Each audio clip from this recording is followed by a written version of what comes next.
Hasta el fin de la luna, o Till the End of the Moon, es una serie de fantasía china, xianxia, emitida durante el año 2023. Es una adaptación de la novela Black Moonlight Halls, clasificada en la categoría Bad Ending, final trágico, el que fue modificado para la versión audiovisual, así como también algunas de las características de sus personajes.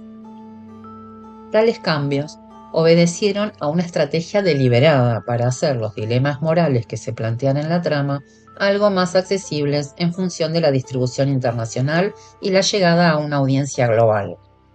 Esto también responde a las presiones de las producciones televisivas en China, que exigen determinados formatos encuadrados bajo lineamientos tanto culturales como comerciales. Precisamente, una de las polémicas que generó la trama o los cambios en la trama tuvo que ver con la suavización o romantización de algunos personajes que en la novela se desarrollan actuando con más violencia y crueldad, características que dificultarían generar empatía en el público.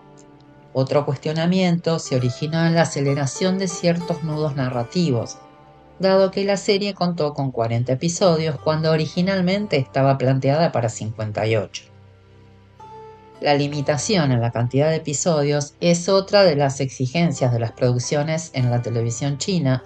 Se fundamenta en facilitar la distribución internacional asegurando que no se estiren las tramas por demás.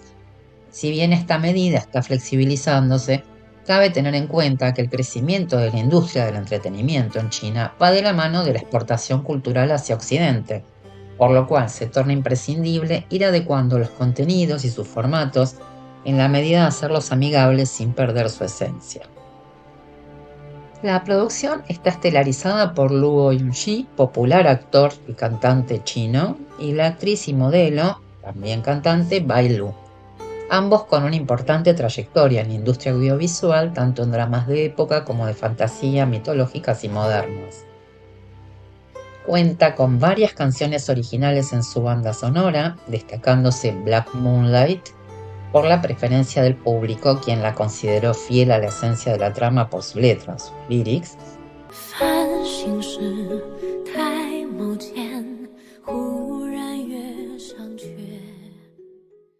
Aunque mi favorita es Silent Moon, interpretada por An Sun-ho. Es de destacar su diseño de producción, que trabajó varios meses en distintas locaciones para captar la construcción de la atmósfera buscada, y particularmente en los departamentos de arte artística y vestuario, quienes lograron una integración profunda con la estética Dunhuang para transmitir la grandiosidad visual de la mitología budista y taoísta de las dinastías Han y Song. ¿De qué trata Hasta el fin de la luna? El relato se despliega en un futuro distópico, donde el dios demonio ha erradicado casi por completo a las sectas inmortales. La protagonista, Li Suzu, hija del líder de la secta Engyang, es seleccionada para realizar un viaje a través del tiempo, 500 años atrás, con la misión de encontrar la esencia de ese demonio antes de que se manifieste como tal y eliminarlo, cambiando así la historia de las sectas inmortales, dándoles una nueva oportunidad.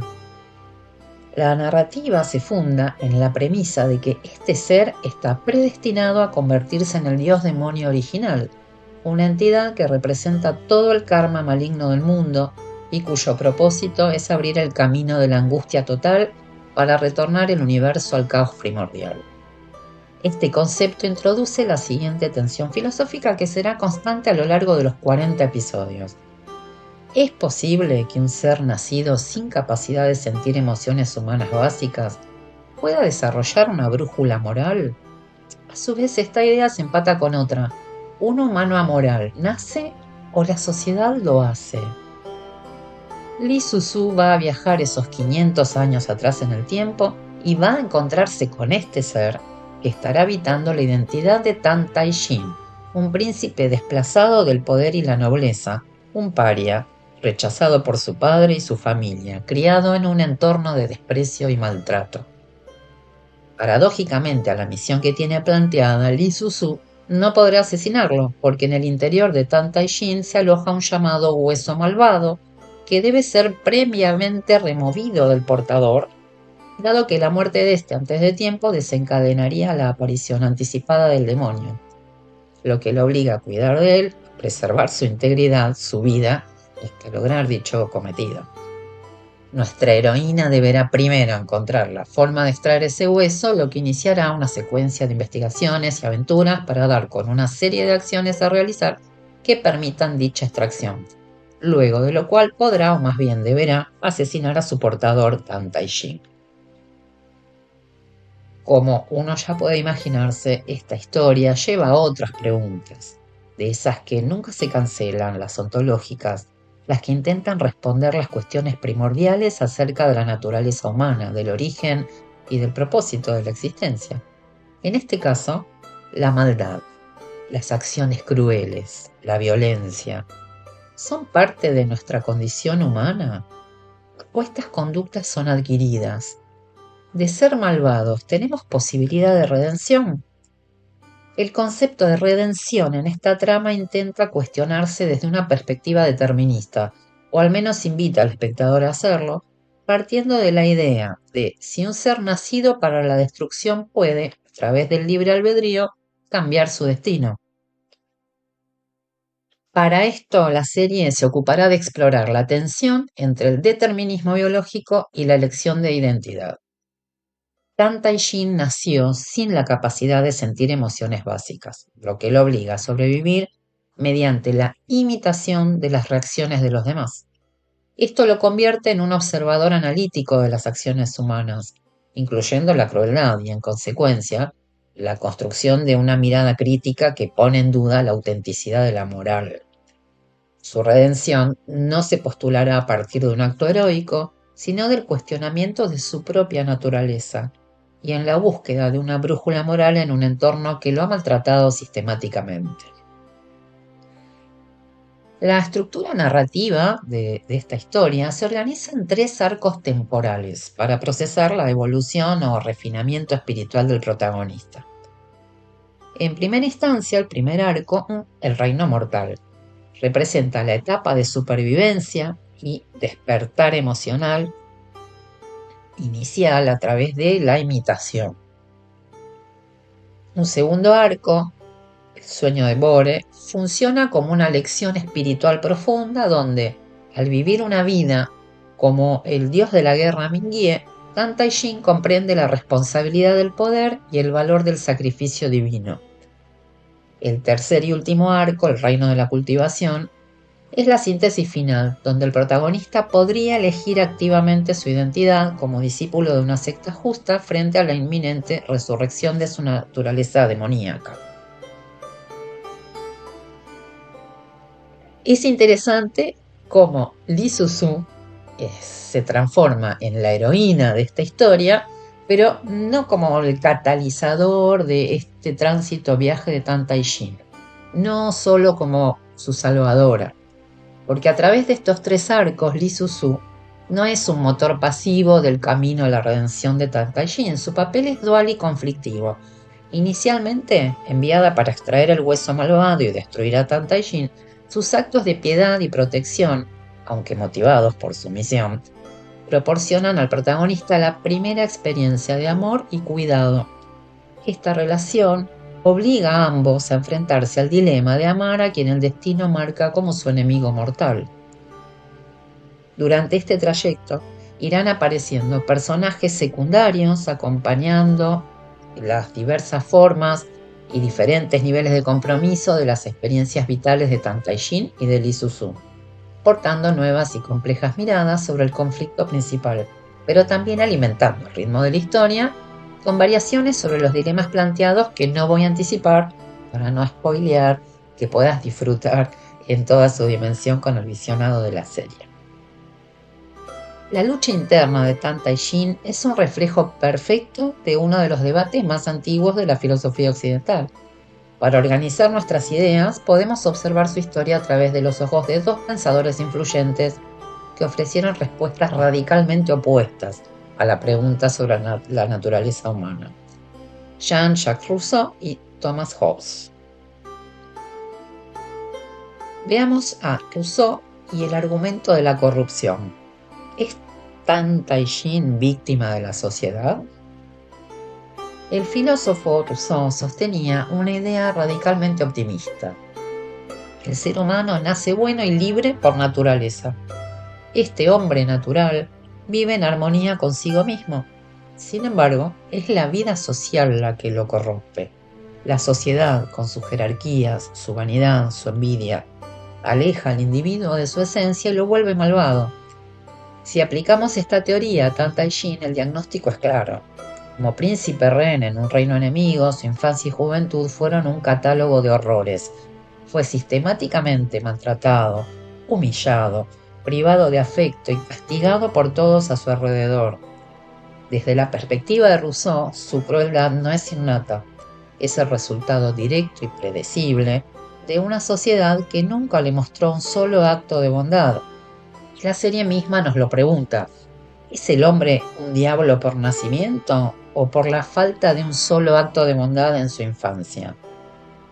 Visto así, Tan Taishín es ese hombre social por excelencia. En el marco de Rousseau, su yo natural, cualquier potencial de bondad que pudiera haber tenido, nunca tuvo la oportunidad de existir. Al no poder sentir, aprende a sobrevivir imitando analíticamente las reacciones de los demás.